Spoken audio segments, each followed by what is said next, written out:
In April 2024, Russia's Deputy Minister of Defense, Timur Ivanov, was arrested on suspicion of accepting a bribe worth millions of rubles.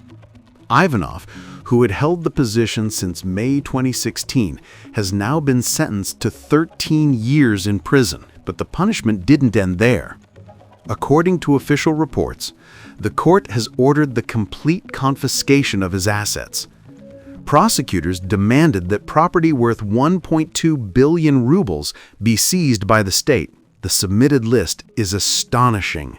28 land plots, 3 houses, 2 luxury estates on the banks of the Volga River in Tver Oblast, 23 rare and vintage cars, including a 1967 Chaika, 14 motorcycles, nearly 2.5 kilograms of jewelry, 44 wristwatches, and 26 weapon collections.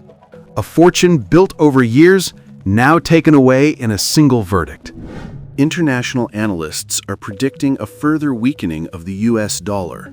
One of the world's main reserve currencies has already shown signs of decline. According to analysts at a major American financial investment bank, the US dollar index could fall to 94 points, the lowest level since 2021. The dollar index measures the value of the US dollar against a basket of 6 major global currencies: the euro, Japanese yen, British pound sterling, Canadian dollar, Swedish krona, and Swiss franc. Experts believe the situation may stabilize only by the end of next year, suggesting that the dollar's downward trend may continue for some time. Spanish police have arrested 11 people accused of illegally bringing more than 300 foreign workers into the country. Investigations have also begun against 2 additional suspects.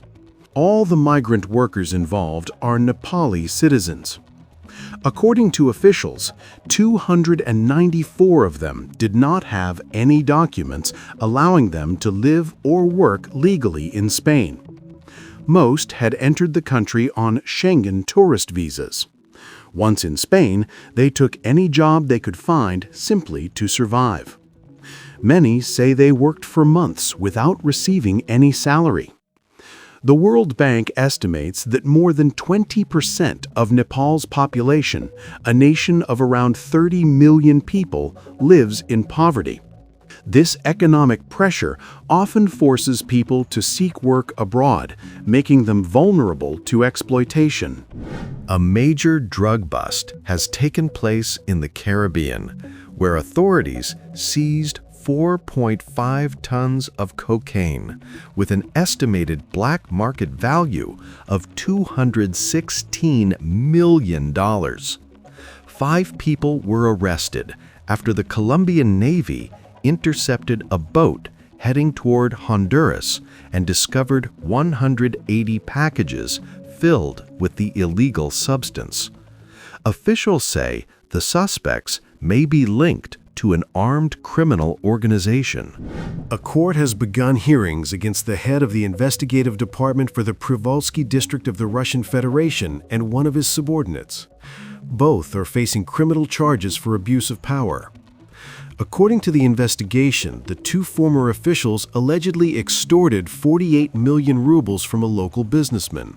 The officers, who have been held in custody since April of this year, claim that they received the money as a loan. However, the businessman insists that the payment was taken from him through extortion and is firmly standing by his complaint. A devastating fire at a resort nightclub in the Indian state of Goa has claimed the lives of at least 25 people. Among the victims, there may be 3 or 4 foreign tourists as well. The blaze reportedly broke out around midnight local time. According to the fire department, the incident began when wooden structures inside the club caught fire during a fire show performance. However, eyewitnesses claimed that a gas cylinder may have exploded, triggering the tragedy. State authorities have ordered a full investigation to determine the exact cause of the fire, identify those responsible, and inspect other nightclubs in the area to ensure proper safety standards are being followed.